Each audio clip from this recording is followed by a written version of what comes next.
It's time for Money Matters. Let's speak all things money. And the thing is about money and personal finance, we like to highlight that first part, right? Personal, meaning it's about me, it's for me, it's personal to me, it's my secret. That's how we take personal finance. So, what we do is we go and budget in our bedrooms in our little budget book and we write there and we make sure nobody ever gets to see that budget. When it's time to invest, we pop it a little bit out here and we tell nobody about it. Sometimes, even in relationships and marriages, people try their best not to say anything. In fact, the only time you speak loudly about your money is when you tell your kids, I don't have money for that this month. Is that the right way to be doing things? Today, we're looking at a conversation that is the contrary to this. It's called loud budgeting, and it's an emerging approach to personal finance that encourages people to openly share their spending limits and their financial goals. Sounds super scary to most of us, doesn't it? But we're finding out why it isn't scary and how it's reshaping personal finance and responsibility,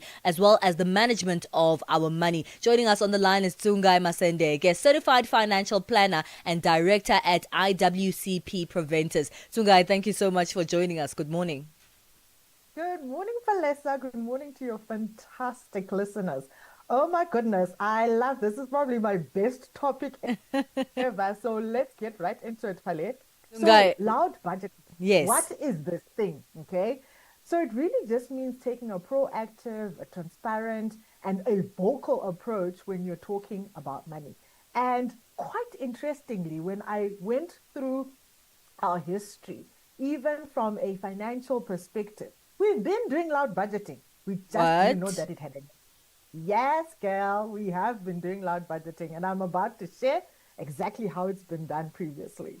Well, let's speak about that because many of us, like I said, the only time we speak about money openly is when we're telling someone, hey, I don't have the money for that, especially the kids because they're always wanting something. Mommy, daddy, can I get some new sneakers? And you say, I don't have money for new sneakers this month. Please, I have so much stress. And that's the only time we want to be loud about our finances. But we take the personal part of the personal finance very personal. Like, this should be a secret. Is that so? Should our money be our secret? Should we be doing it in our little corners and not bringing anyone in on it?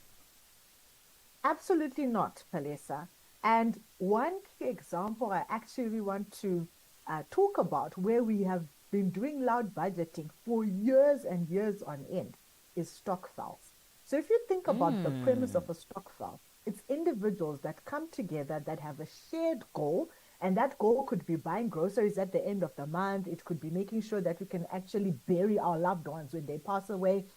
It could be being in a position to support the elderly when they are much grown and are not able to contribute economically. So loud budgeting has been there, but we just haven't been conscientious that we are being a little bit more transparent about our money. We are sharing information about our finances, and we are collaborating on a shared goal. So loud budgeting is not something new. And like you said, sometimes we don't know what we don't know, and we are scared of the unknown because we term these things with fancy things. But who's ever afraid to go to the Stockville meeting? Absolutely no one, because we know it works. We know it will help us at the end of the day. And that's exactly what loud budgeting is all about. It's saying, come, let's be open about the way that we share money. Come, let's be open and have accountability in the way that we handle finances. Come, let's be transparent about this topic of money.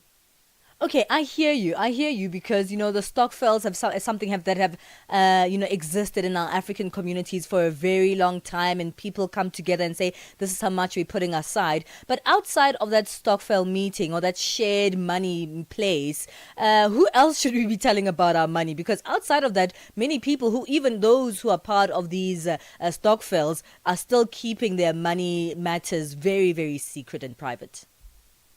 So, one good way of starting the open journey of talking about money is to have your own personal accountability partner. Coming back to that issue you mentioned about, it is a personal journey, and financial planning is not a one size fits all. So, the best place to start is by hiring or partnering with a trusted certified financial planner. If you go onto the website for the Financial Planning Institute, you can actually find someone who you can resonate with so that you can start having better money conversations. not only does having a certified financial planner in your life help make sure that you can set goals that are smarter, meaning they're specific, they're measurable, they're achievable, realistic, and time bound, but it also makes sure that you have a thought partner, someone who can help you think through your money matters differently.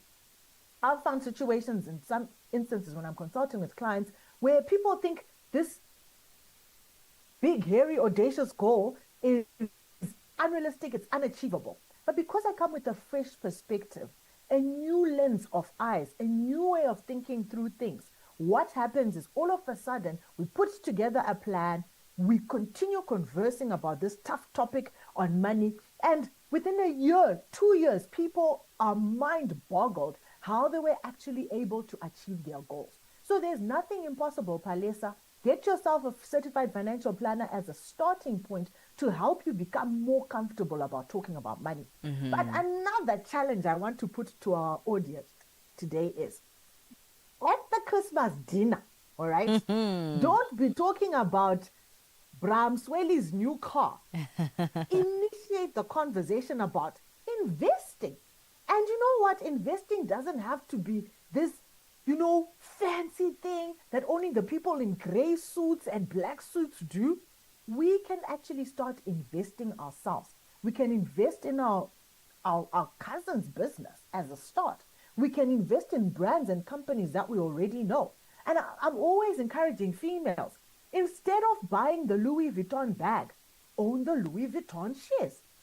How amazing would it be if we started having conversations like this at platforms that we already have, like family dinners, family meetings, our traditional gatherings?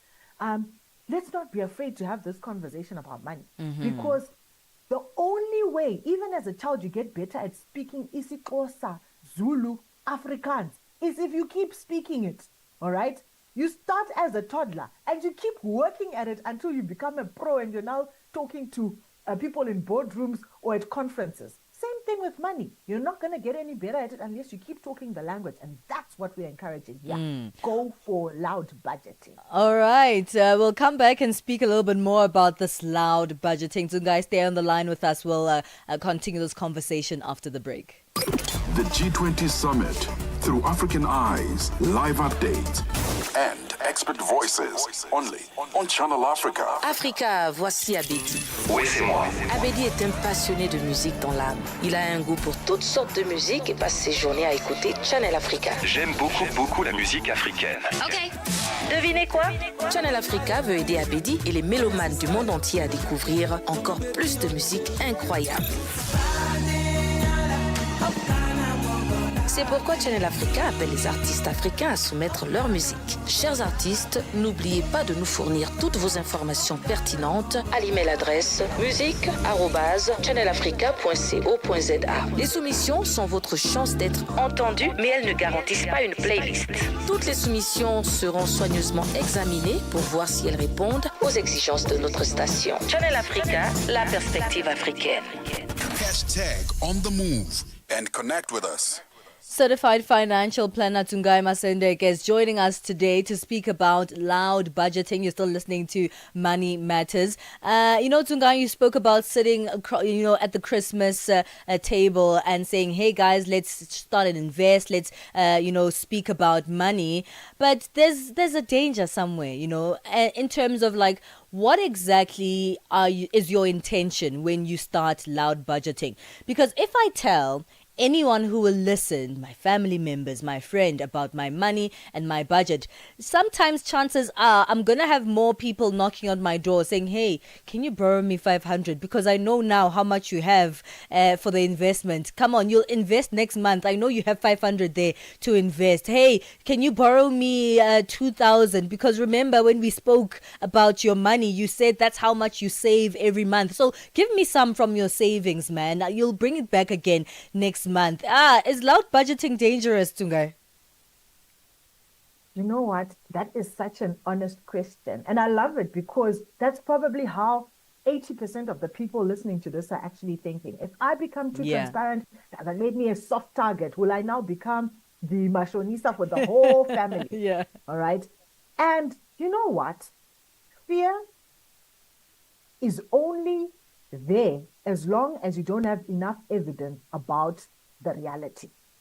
So the reality is, just because I'm being open about strategy that can be utilized from a financial planning perspective, doesn't mean I necessarily have to always also disclose what it is I'm actually going to be investing. So if I'm at the coffee table with my family, we're having breakfast, I can be honest about, you know what, I heard that there's this great opportunity where we can actually invest. Have you heard from a debt management perspective that you can go for debt counseling and you won't actually lose your assets if you take on that 5-year program of being rehabilitated? So it's about being open and sharing knowledge that helps people make progressively better financial decisions. I'm not too sure if you're familiar with the process or the phenomenon of Kaizen, which says that small, incremental, consistent changes can actually result in a compounded growth or compounded effect over time. So if we become progressively consistent and better at talking about money, it means that the quality of decisions that we actually make becomes better. So personal finance is something that is personal, like we mentioned, but it doesn't mean that we're necessarily opening ourselves to then becoming the financial bag for the entire family. It's about being open about the conversations that will help challenge the mindsets, the thought processes, the way that we perceive even money, so that it doesn't become taboo, all right? The same way that we are able to have conversations about, oh, where's the next mujolo, or where there's the next party, we must be able to say, oh my goodness, where's the next opportunity financially? Where's the opportunity for me to grow my money? Where's the opportunity for me to save? Where's the opportunity for me to make more money or to stretch the money that I already have? That's what we're advocating for. And it will not necessarily mean that you become a soft target, but it means that we become wiser and smarter about how we allocate money, how we use money, and how we get ourselves out of debt as well. Now, let's speak about how we can be intentional when you start loud budgeting. You're hearing about this for the first time. You're like, okay, this sounds like a great strategy. And for someone like, many of us who can't stay accountable, at the gym and on our budgets, we need someone else to help us, with those accountability. And loud budgeting can sort of help with that. So how do you start this journey in an intentional way? How do you, recognize the people that you can loud budget with, the people who are, good enough to hold you accountable and that you can hold accountable as well? How do you begin this loud budgeting journey? So I say iron sharpens iron. Find like-minded people who already love to talk about money, who already love to talk about the progress they're making financially, who love to share information and ideas. That's always a great starting point. And what I would actually encourage people to do is start with 2 or 3 friends. Find a financial wellness, a financial and investment conference you can attend, and start there, because you share the philosophy of wanting to grow your wealth. You share the philosophy of wanting to make your money work for you. So find 2 or 3 people, go to an investment conference, an investment seminar, a financial planning workshop, and from there, share ideas. What can we take action on? What can we implement? Because I cannot emphasize how many people go for workshops, conferences, conventions, the work, they tick the box, get the t-shirt and the lanyard, but after that, they do absolutely nothing. So in terms of starting, find like-minded people, find an event that you can actually go to, and sometimes it doesn't even have to be an event. Read a book. There are a lot of great books about money. Rich Dad, Poor Dad, The Psychology of Money. You're not broke, you're pre-rich. All those are great books that you can actually start reading as a community, and you build on that knowledge as a community. After every chapter, you ask yourselves, what is it that we learn? What is it that we can implement? How can I do things differently so that I can start winning on this money game, which is another great financial book, by the way. So there's a lot of content out there. If you don't want to buy books, then go onto the internet. There are a lot of fantastic platforms, even Moms and Money, one that I also run, where you can literally go in there, find a principle or concept, break it down into small actionable parts, and you keep each other accountable, and you keep this thing moving. loud budgeting. Let's go. And when it comes to your immediate family, perhaps your partner and your children, I think, maybe I want us to look how we can include children in this, because we've learned our financial behaviors that sometimes have been to our detriment from our own parents and watching them and how they deal with money. If you want to have maybe a next generation that it's not really afraid to have money conversations, how do you bring the children into this loud budgeting? Oh my gosh, Pale, you're making me so excited today. So one key thing I advocate for is the 3 S's. Very key, simple process you can introduce to your kids. First S is when you get money, yes, you're allowed to spend it, because we also don't want to create unhealthy individuals that feel they always have to become extreme savers. Yeah. So give them the permission to spend. At the same time, you introduce them to saving. So that's the second S. So it's spending, it's saving. And then the third S, which is also important in helping to start grooming that philosophy of abundance, that they don't have to always be scratching around, etc., is sharing. Because when you actually learn to share, you're saying, I have enough for myself. I trust that I'm going to keep on producing more, and I don't have to be a hoarder. So you teach them how to spend responsibly.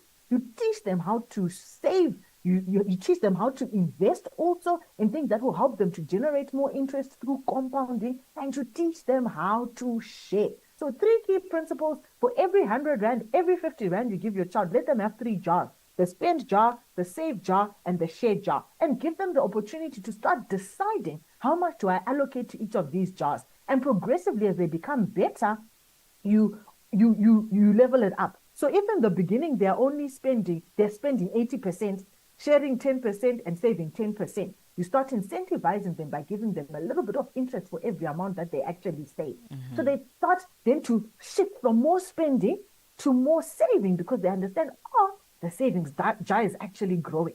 And slowly but surely, you introduce principles that can be life-changing even when they become adults. I love that. Well, we'll leave it there. Thank you so much. It's a pleasure to chat to you once again, Sungai. Let us know where we can find you for your services. So the people out there can find me on LinkedIn. I'm Sungai Masendeke. They can find me on Instagram, momsandmoney_, or they can simply just send me a WhatsApp message, 073-519-2358. Thank you so much. It's Loud always great to chat to you. That's Certified Financial Planner and Director at IWCP Preventers, Sungai Masendeke, helping us unpack this seemingly new phenomenon, loud budgeting.